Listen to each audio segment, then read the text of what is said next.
जब से ये बंदा आया इसने सबसे पहले अपनी पसंद के IAS IPS हार्डकोर क्रिमिनल बुलाना शुरू किए, जैसे खुद है ये। फिर 2002 में गुजरात दंगा हुआ, उस दंगे के दरमियान इसने वहाँ के ATS प्रमुख DG वंजारा के माध्यम से अनगिनत लोगों को मौत की नींद सुलाया। तो मैं इसे नरबख्शी कहता हूँ। मुझे बहुत हैरानी हुई, रविशंकर तो वैसे एक लॉयर है, ऐसा चमचागिरी करेगा, मैं तो हैरान हूँ। बिहार से आता है वो, जहाँ से इस देश में अभी तक सर्वाधिक IAS और IPS आते। ये आंदोलन अब विश्वव्यापी बन चुका है। अगर हमने इसको सही ट्रैक पे पहुँचा दिया तो ये मोदी, नरेंद्र मोदी और अमित शाह और गौतम अडानी ये घुटनों के बल चलने के लिए विवश हो जाएंगे। दोस्तों नमस्कार, मेरा नाम शिवम, आप सब लोग देख रहे हैं ऑनलाइन न्यूज़ इंडिया। हर्ष और आनंद की वाटिका में आप सभी का अभिनंदन है।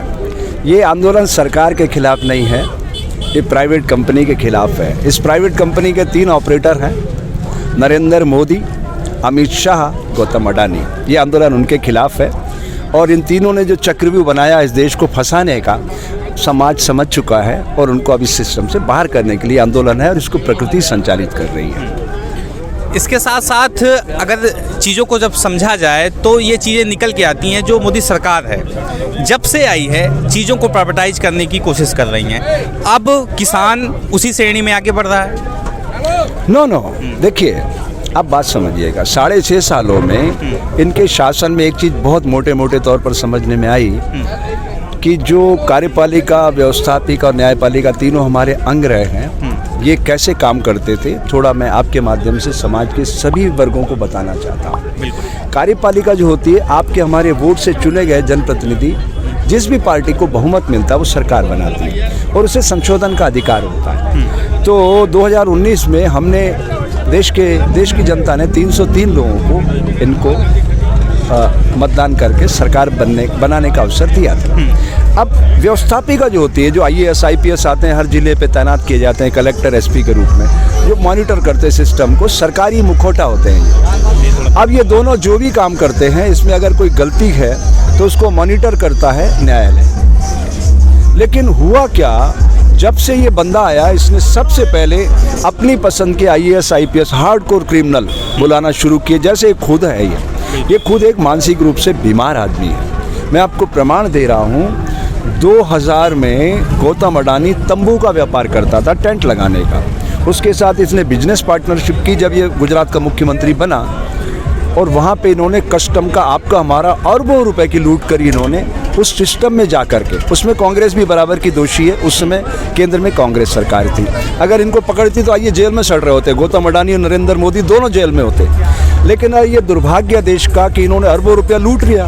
अब इन्होंने सोचा कि इस पैसे से हम धन बल के बल पे सत्ता में भी प्रवेश कर सकते हैं, तो सत्ता की ताकत इनके हाथ में आ गई। जब ये गुजरात का मुख्यमंत्री था तब इसका एक लड़की के साथ चक्कर चला था, तो प्रदीप शर्मा जिसने इसका पूरा चक्कर देख लिया था, आज भी वो जेल में सड़ रहा है और कई IAS IPS जेल में सड़ रहे हैं। फिर 2002 में गुजरात दंगा हुआ, उस दंगे के दरमियान इसने वहाँ के ATS प्रमुख DG वंजारा के माध्यम से अनगिनत लोगों को मौत की नींद सुलाया। तो मैं इसे नरबख्शी कहता हूँ। ठीक है, प्रदीप शर्मा जेल के अंदर है। प्रदीप शर्मा से आप पूछ सकते हैं किस लड़की से इसका अवैध संबंध था। तो यहाँ मैं इसको क्या कहता हूँ, बड़ी बात कह रहे हैं, बस समझिएगा आप। और तीसरी बात, मैं सबसे बड़ी बात कहना चाहता हूँ, इसने पूरे प्रजातंत्र को कुचलने का ये जो अभियान चलाया 2019 में, मैंने खुद देखा, वो देश में घूम घूम के कहता था कि आप लोग मुझे वोट करो, मेरे प्रतिनिधि मत देखो। उसका परिणाम क्या हुआ, गुंडे, मवाली, अपराधी किस्म के लोग इसके माध्यम से सदन में प्रवेश कर गए। तो ये तो चाहता यही था, सिस्टम पे कब्जा करना। अब इन्होंने क्या किया, गौतम अडानी के माध्यम से पहले तो वो अपराध किए कस्टम के जरिए, फिर इन्होंने क्या किया, किसानों की सारी जमीनों को भी हथियाने लग गए। मैं आपको प्रमाण देता हूं इस बात का। अभी तो ये संशोधन अभी आया, इसके पहले से उसके सारे प्रोजेक्ट बनना शुरू हो चुके थे पूरे देश में। मतलब आप बताइए, नियम बाद में आता है, उसको अमली जामा पहले पहनाया लग जाता है कि भाई माल कहाँ इकट्ठा होगा, स्टोरेज पहले से बन रहे थे। ये सिद्ध करता है कि इनके दिमाग में जो क्राइम था उसको इम्प्लीमेंट करने का इन्होंने एक सोर्स ढूंढा और उसको माध्यम बनाया कोविड को।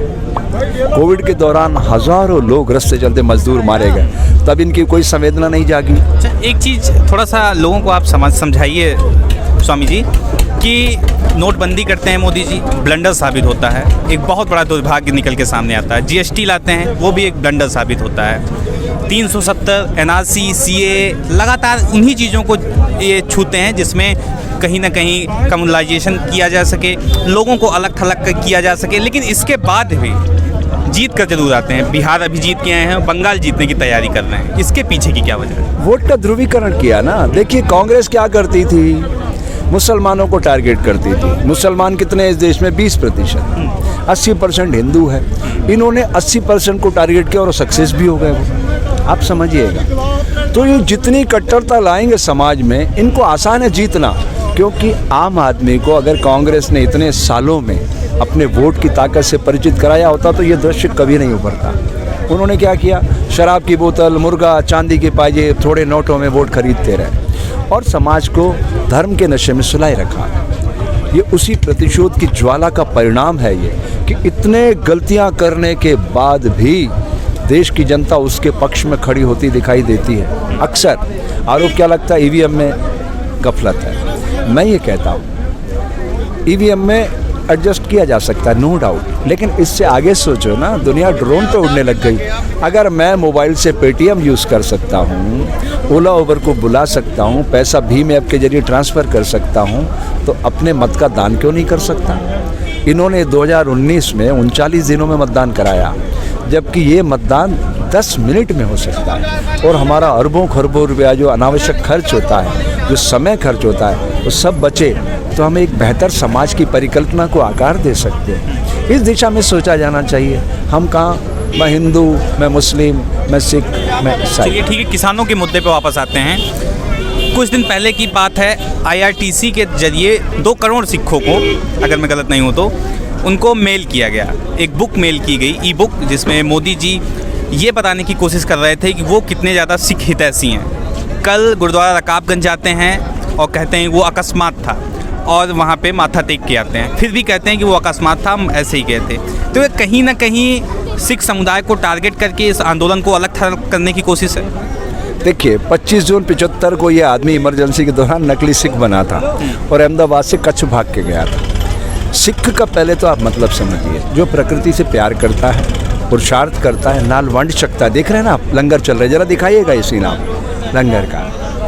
तो इतनी पवित्रता होती है। और गुजरात का मॉडल क्या है? पानी बेचो। हमारे देश में लोग प्याऊ लगा के पानी पिलाते थे प्रेम से, इन्होंने उसको पैक करके बेचना सिखाया। ये गुजरात मॉडल है। ओके, अब हम बात करेंगे जो आप कह रहे हैं सिख समुदाय को टारगेट करने की। ये नकली सिख बना, अगर 1% भी अपने जीवन में उतार लेता 21 महीने रहने के बाद, तो ये भारत का नहीं दुनिया का टॉप लीडर होता। सिखों में तो इतनी सेवा भावना देखी गई है। हिंदुस्तान के आज़ादी के इतिहास में 90% कुर्बानी आप चेक कर लीजिए सिखों ने दी। उसका कारण है उनकी सेवा भावना के साथ साथ जो गुरुओं का उनमें गुरु ग्रंथ साहिब में विचार है वो बहुत ही पवित्र है। मैं तो ये कहता हूँ इसी गुरु ग्रंथ साहिब की बड़ी चीज़ों को भारतीय संविधान में शामिल किया गया। ये एक प्रयोग है भारतीय संविधान सारी दुनिया में मानवीय शक्ति को जागृत करने का, जिसमें सामाजिक समरसता है, कोई वैमनस्य नहीं है, सब एक दूसरे के साथ एक ही छत के नीचे प्रेम प्यार से रहें। इतने पवित्र विजन को ये खत्म करना चाहते हैं सिर्फ वोट का ध्रुवीकरण करके सत्ता में रहने के लिए।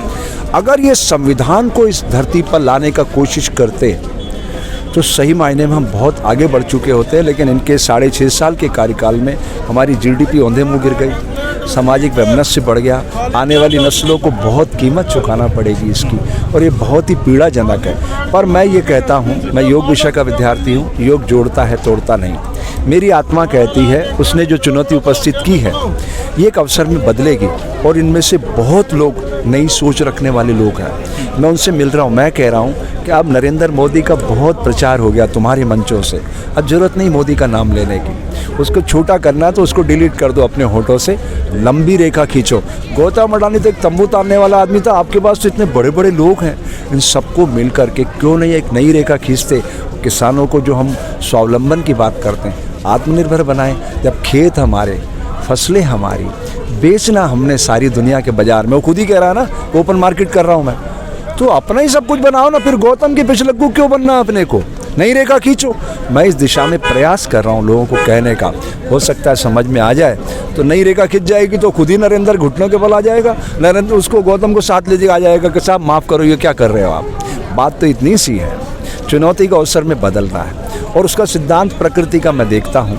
मुझे बहुत हैरानी हुई, रविशंकर तो वैसे एक लॉयर है, ऐसा चमचागिरी करेगा, मैं तो हैरान हूँ। बिहार से आता है वो, जहाँ से इस देश में अभी तक सर्वाधिक IAS और IPS आते हैं, सर्वाधिक। मतलब मैं मानता हूँ कि उस क्षेत्र में बेजोड़ प्रतिभाएं जन्म लेती है उस धरती पर। वो बौद्ध की भूमि है, ऐसी भूमि से ऐसा चाटुकार, मतलब हैरानी हुई मुझे उसका बयान देख करके। वो सॉफ्ट कॉर्नर से भी बयान जारी कर सकता था कि किसी का नुकसान भी ना हो, लेकिन चमचागिरी भी सिद्ध ना हो। उसने सिद्ध कर दिया कोई एक अच्छा चमचा है, पालतू तोता है, जैसी भाषा वो चाहता है उसका बॉस, वो वैसी बोलने वाला है। अभी कैलाश विजयवर्गीय बोल रहा था कि साहब बॉस ऑर्डर करेंगे तो हम 1 लाख ट्रैक्टर दिल्ली में ले आएंगे। मतलब इसको भी प्रतिस्पर्धा का विषय बनाना चाहते हैं वो। आप बताइए, हमने तो, मेरी 64 साल की उम्र है, कोई आंदोलन करते लोग जिनको शिकायत होती है सरकार से, प्रशासन से, वो आंदोलन करते हैं। अब शासन खुद कह रहा हम तो प्रतिस्पर्धा करेंगे कि इनसे बड़े आंदोलनकारी हम। अरे तो भाई इस्तीफा दे के आ जाओ ना, करो ना आंदोलन, कौन रोक रहा है?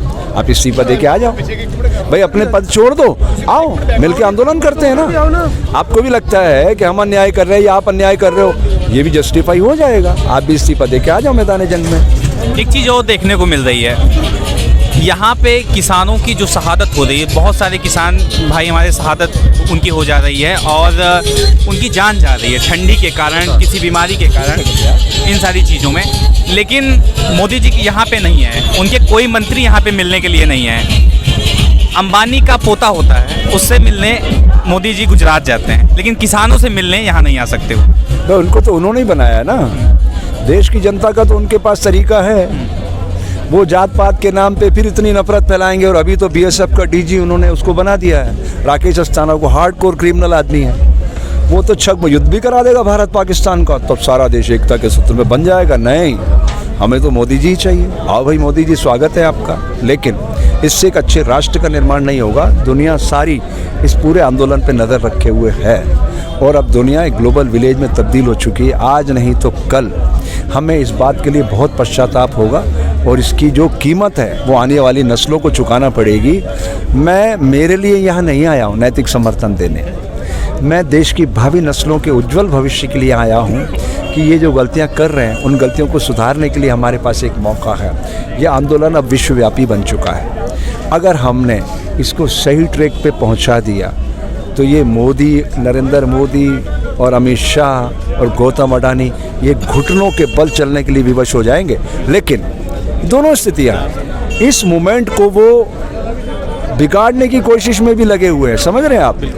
कहीं सिखों को टारगेट कर रहे हैं, कहीं किसी और को टारगेट कर रहे हैं, कहीं किसी और को। वो चाहते हैं इनमें स्प्लिट किसी भी तरह से इनमें टूटन हो जाए किसान संगठनों में, क्योंकि अभी तक उनका जो एक संगठन है भारतीय किसान संघ, वही उनके पक्ष में खड़ा, वो भी दबाव में, आत्मा से नहीं, दबाव में खड़ा है। लेकिन बारे भारत के जितने संगठन हैं वो सब उनके खिलाफ खड़े हैं और इस आंदोलन में शरीक है, शारीरिक रूप से भी और मानसिक रूप से भी। अभी बुआई का टाइम भी चल रहा है, बुआई जैसे फ्री होगी ये आंदोलन नित्य नए सोपान लिखेगा, बड़ा होता जाएगा। ये जितना इसको बढ़ाएंगे, जितना लेट करेंगे, इतना खामियाजा इस मौजूदा प्राइवेट कंपनी को भुगतना पड़ेगा। आप भले 100 बार सरकार कहेंगे, मैं 100 बार कहूँगा कि प्राइवेट कंपनी है, ये प्राइवेट कंपनी है नरेंद्र दामोदर दास मोदी, अमित शाह, गौतम अडानी की। इन तीनों ने मिलकर देश को जो लूटने का प्लान बनाया है वो सरसब्ज नहीं होगा, क्योंकि इस आंदोलन को प्रकृति स्वयं संचालित कर रही है। जय हिंद, जय भारत। इस खबर को अभी लाइक करें, शेयर करें, अभी चैनल को सब्सक्राइब करें और घंटी जरूर दबाएं।